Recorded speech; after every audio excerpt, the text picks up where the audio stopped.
Hi everyone, I'm Gono. Today I'm talking about agriculture and rural community in East Africa.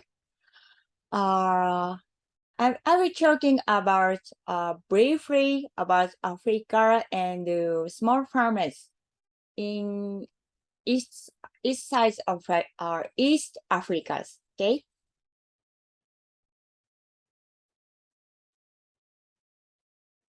First, let me talking about the country, not country, continents of Africa. Can you guess how big is Africa? The African continent covered about the one fifth of our planet's land area. Africa's climate classification can be broadly divided into three groups. There's tropical areas, arid areas, and urban climate area. Some of coastal areas of West Africa are less than 100 meters above sea level, while East Africa is dotted with mountains over 5,000 meters high. So it is difficult to summarize Africa as a single region, single area.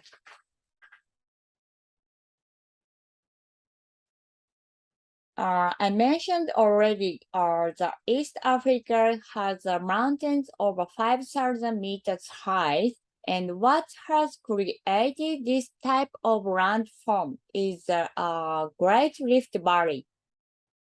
The Great Rift Valley is lifted, no, Great Rift Valley is a rift in the earth. The Great Rift Valley runs from north up to south across East Africa. Repeated uplift and erosion over a long period, environment and landforms in different regions such as urban areas, savanna areas, large lakes, and tropical rainforest. This environment has the landforms are often formed in the same countries. So it is very difficult to capture them in the same or similar region, even in East Africa.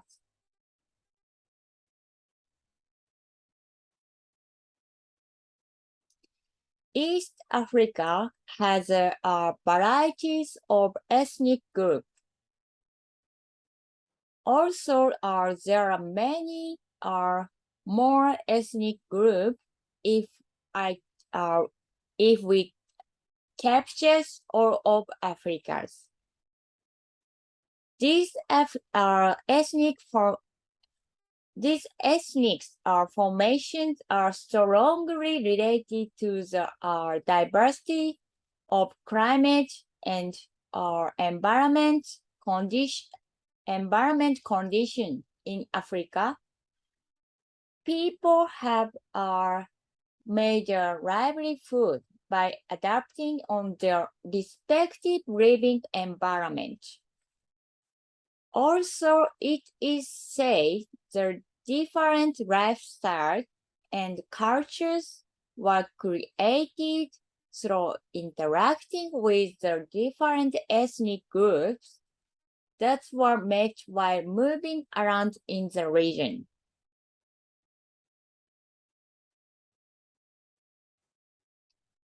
As for agriculture, it has been developed, shared, and handed down to each region according to its climate while interacting with other ethnic groups.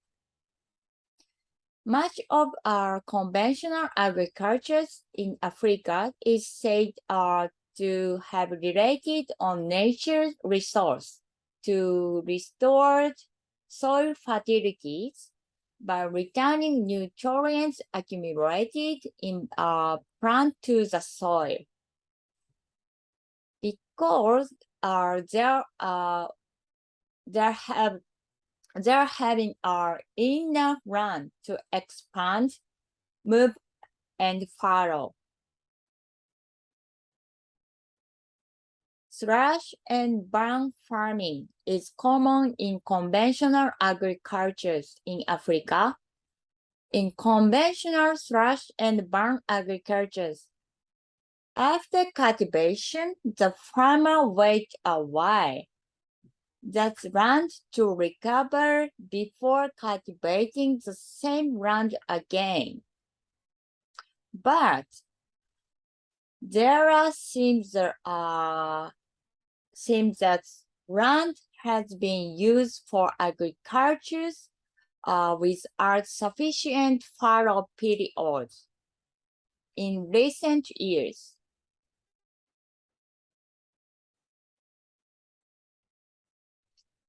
These backgrounds are related to population growth in Africa. This slide shows the population growth expectation for each of the regions in the world. Population in the Africa region is expected to continue to grow after 2050, while in Asia is expected to beginning to decrease. This slide shows the percentage of land use for cultivated and annual population growth rate in Malawi, Kenya, and Tanzania in East Africa. All three countries have not seen a large expansion of cultivated land areas in recent years, but their populations are increasing year by year.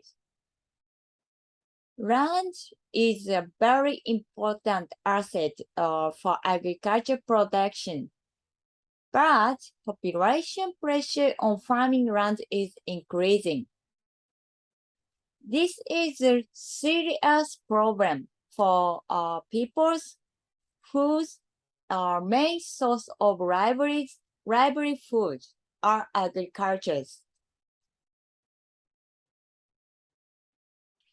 Next, I will be talking about the small farmers in East Africa.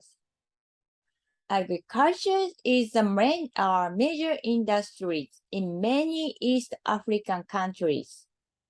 And for our small farmers are the primary sources of much of the agriculture production in these countries. The size of the cultivated land holding varies from country to country, but it is said to range from 1 hectare to 3 hectares, sometimes less than 1 hectare, but range from 1 to 3 hectares. Small farmers engaged in agriculture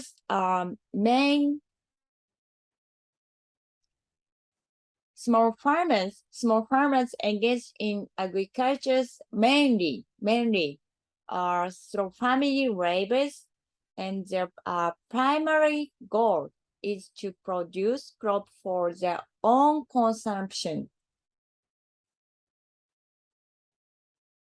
However, small farmers not only produce crop for their own consumption, they are also growing crop for earning the money, because cash is also necessary to living even in rural areas in our modern life.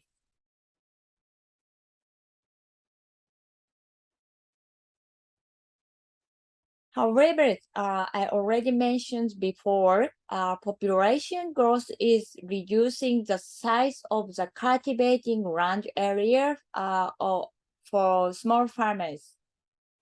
The simple fact is that if the land can be used for agriculture production is reduced, it is probably that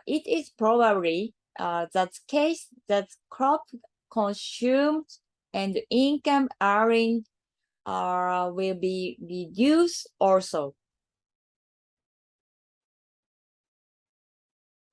One of the farmers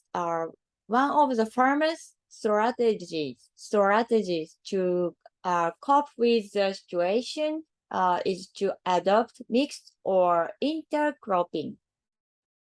This type of farming is adopted not only to cope with the size of the cultivated land, also to cope with risk from weather, pests, virus, or other factors.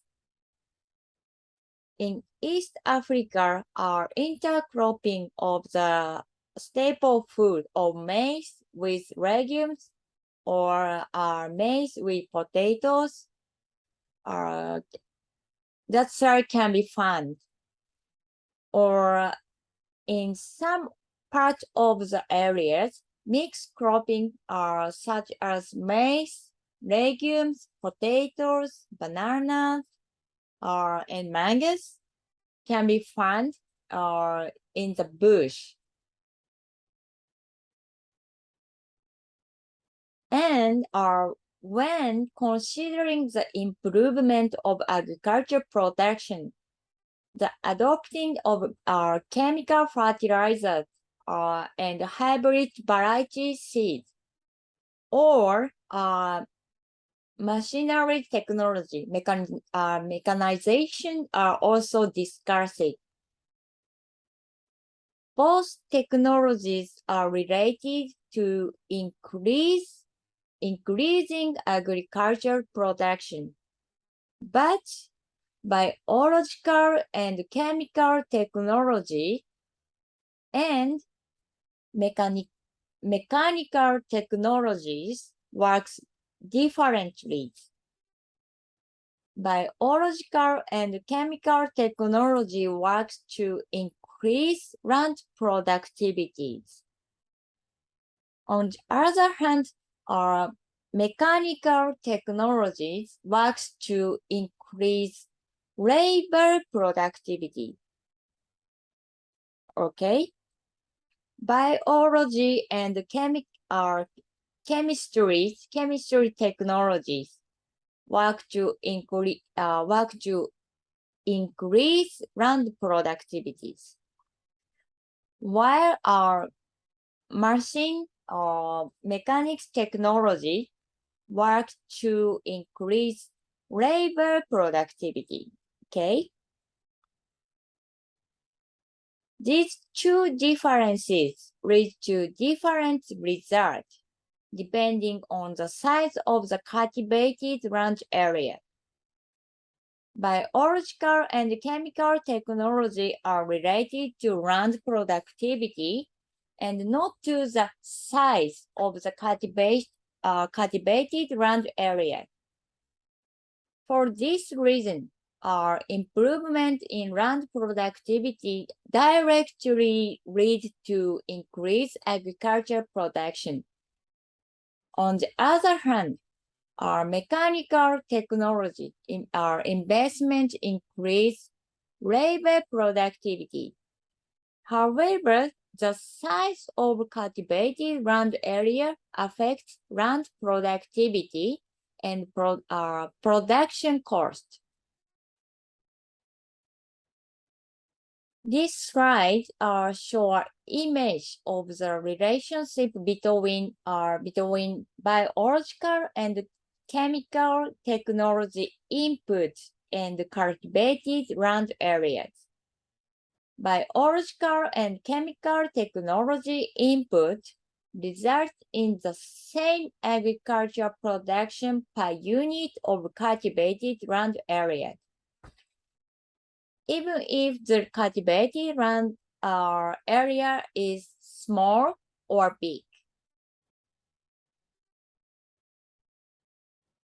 This slide shows the adoption of mechanical technologies, labor productivity per person, and the cost of agricultural production.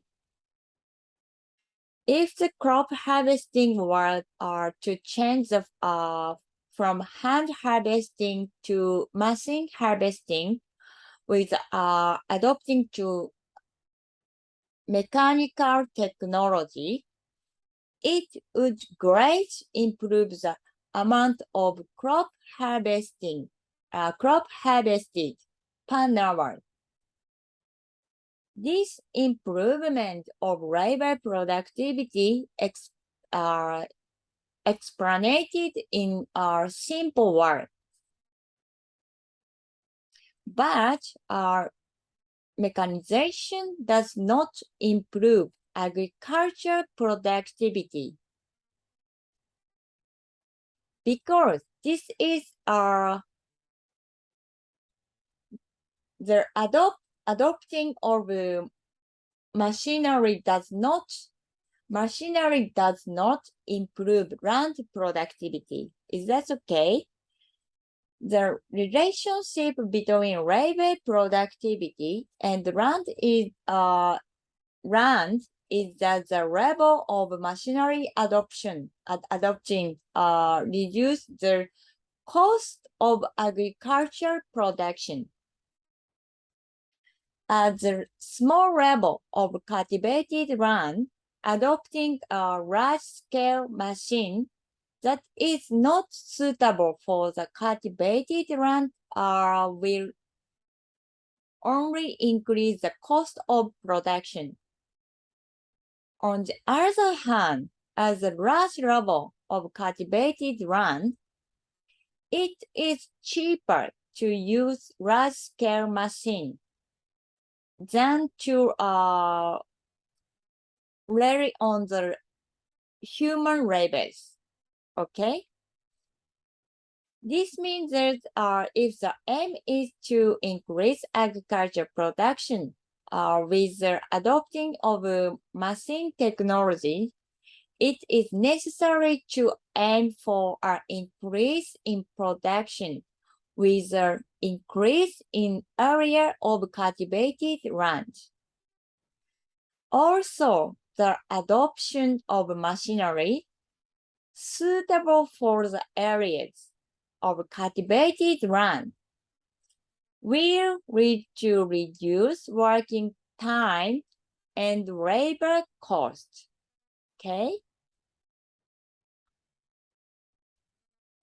So, for small farmers, increased land productivity will lead to increased cash earning.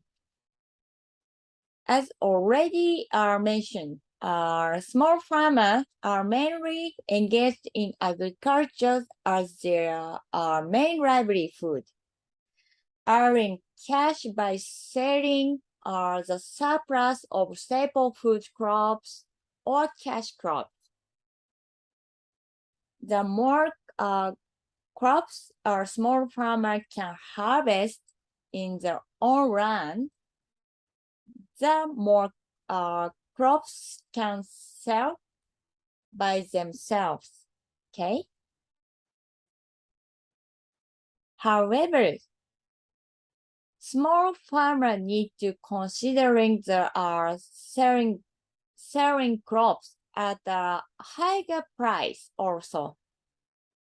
Most of the small farmers are living in rural areas of the countries and their income level is low.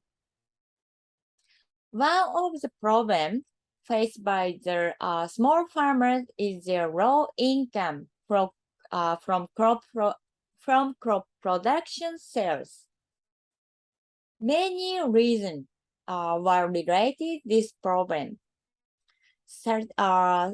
Examples are same time production or same time production or sales, or market, or information, or others. Many factors is related are this problem, okay?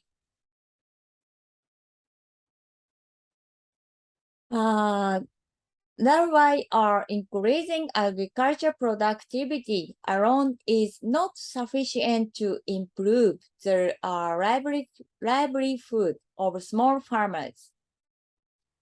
If we are considering the futures of the small farmer, we need to consider not only agriculture production. We need also have to consider the social and economic circumstances around the small farmers. Many different issues and challenges will be there depending on the community circumstances of communities. And when considering the improvement of small farmers' livelihood of our small farmers, it is important to consider not only agriculture income. It is also important to consider off-farm income. In addition to the sale of agricultural products, it is important to consider the sale of processed processed products as well. Also, it will be necessary to consider how to provide a place to distribute our processed product, and have how to diversify the livelihood of small farmers. Diversify the livelihood of small farmers while developing the region or communities or countries in the futures. Okay. So I think you will get a lot of tips through the CIEP program. I hope you will enjoy your field study in Ishikawa prefectures and learning a lot from your experience. Okay, that's all my lectures. Thank you for hearing